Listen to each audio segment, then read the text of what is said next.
Hey guys, welcome back to my channel where we talk about overcoming toxic relationships. If you're new here, welcome. My name is Nailah Abdullah. I'm a mental health therapist turned life and relationship coach. And today we're going to answer a question from one of my great subscribers that asked, what does it mean when your toxic ex moves on very fast and proposes to the new partner? Now, the answer to this question can apply to you even if the toxic ex does not propose or get married. But all in all, what does it mean when they move on very fast? There's a clear explanation for that, and I'm also going to help you to figure out or get to a place where it doesn't even affect you anymore. So stick around. Now, there's a few different reasons that they move on very fast. The first reason I'll let you know is that toxic people, and when we talk about toxic, I like to clarify that on some of my videos, just to be clear, is that it's someone with a destructive personality, right? So someone that causes emotional pain, emotional abuse, psychological gain, psychological pain, and sometimes physical as well, right, to other people. Those are people who have toxic personality. They're destructive to your well-being, right? If there's someone that's putting you on edge, causing you stress, causing you trauma, you're often not at peace, that person has a destructive personality. You can go ahead and diagnose them with narcissism, whatever it is. There's different types of personality disorders out there, but in my opinion, even as a mental health therapist, I don't believe it's important for you to try to diagnose. The main thing is you want to be able to identify when someone is unhealthy for you. They're not good for you. It's like certain foods are not good for you. You want to know what type of foods you might be allergic to that might cause you to be sick. And you need to stay away from those foods. You don't need to understand all the science behind the food. You just need to know it's not good for you. That is the same thing with people, right? So once you identify that they're not healthy for you because of their character, their type of personality, that is how you can identify them as toxic. It's a common term that's used now. So when you are dealing with toxic people, one of the things that they need is supply, right? They need, and what is supply? Supply is someone that's going to give them the attention that they need, the ability to control someone, the ability to trigger someone, the ability to manipulate someone, the ability to play games with someone. They need someone for that. They can never have a life of peace. They can never really be alone for a long period of time. They need someone to attach to. Think of like a parasite. A parasite needs a host, right? A leech. Think of a leech. Those little, I think they swim in rivers, right? They need to attach to a host. They need to be attached to something. And a leech is always sucking the blood from the host. They're not giving anything good to the host, right? They're just sucking the blood. They're draining the blood out of the host. That is the same thing with these types of people. So one of the reasons they move on fast is because they cannot be alone for too long. They need someone to be a supply to them. Now, another reason that they may move on fast, and in this case, propose quickly, is because if they see that this new supply fits their needs, right? Whatever their needs are, they're easy to manipulate, they're easy to control. They're gonna try to lock them in pretty quick, right? They know that people will eventually catch on to them, right? So the more naive someone is, the more vulnerable they are, the more they'll try to lock you down, right? So in some cases, you'll see sometimes they'll go for people that are much younger than them because they're not as experienced in relationships, people that are maybe in financial problems. So they know that they may stick around longer because they're providing for them financially.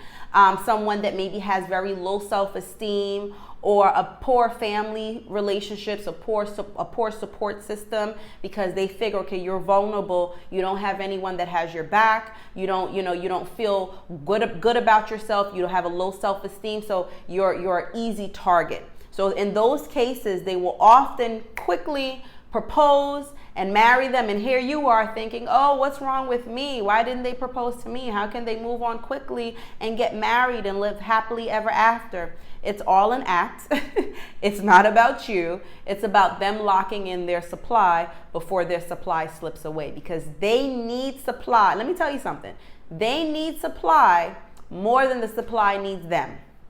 Okay, never forget that. These types of people will make you think that you need them, and you may even be convinced that you need them, right? Because you're yearning from them, you're all disoriented because of the breakup or because the relationship isn't working out and you feel like, I need this person in my life. Yeah, you may feel like that. But all in all, you have the ability to actually heal and move on. They don't. That is a character personality flaw that they cannot get rid of. So they actually need supply more than the supply needs them. And that's why they will quickly go ahead and marry someone and lock them down, because they know how badly they need to lock that down. The third reason they may quickly move on and possibly get married is, well, there's two parts to this third reason. One, to make you jealous. That is their goal. If they can't have you, you slip through the crack, they will dedicate the rest of their life to sabotaging and hurting you without even being in a relationship with you, because that's how they are. Very evil, very envious. They do not want to see their exes happy and move on. Okay, so one of the reasons is they want to make you jealous. The other part is that, remember, for these people, everything is an image. They're empty inside. They're soulless, right? So they want to put on a facade. Everything is a show for them, right? They want to put on an image that life is good. They want to show everyone, look, I'm happy. You know, I found someone, I'm in love, and we're getting married. Everything is an image for them. So that's the third reason they may quickly go ahead and move on, quote unquote, and get married. Let me add this too. When I say move on, it just came to mind. They never been stable in the first place. Because when we're talking about move on, we usually have the idea that that person was stable and fixated in a place, and then they moved on from that place. These people are always fleeting, okay? Everything is a show. Everything is a production. Nothing is genuine. And a lot of times they have one or two, maybe three backup supplies just in case this one doesn't work out. So while they were with you, they probably had that person on the sideline, right? And with this new person, they're going to have other people on the sideline, right? I know that might be hard to hear and painful. I can attest to that pain because I've experienced it myself. But that is how these people function. And it's better to be honest with ourselves about who these people are than to be in denial about it, because we need to understand the severity of it. So when those intrusive thoughts start to come in about, maybe I should give it another chance, maybe it was me, maybe we start to get all in limbo, our mind starts to play tricks on us, we can be reminded about how severe the situation is and that there's no chance of going back to that. So here is the mental shift that I'm going to help you make in this video. Moving on quickly, and in some cases possibly proposing and marrying someone else, is actually sad for the new supply.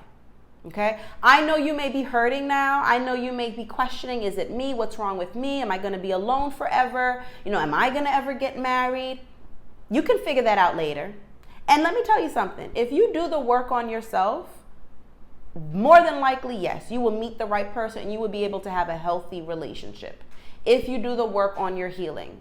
Okay? But all in all, them moving on is actually a blessing for you, because now they are distracted, at least temporarily. They are distracted with this new person. Now, again, it's sad for the new person because that new person has no idea what they're getting themselves into. And now they're going to have to figure it out and learn the hard way.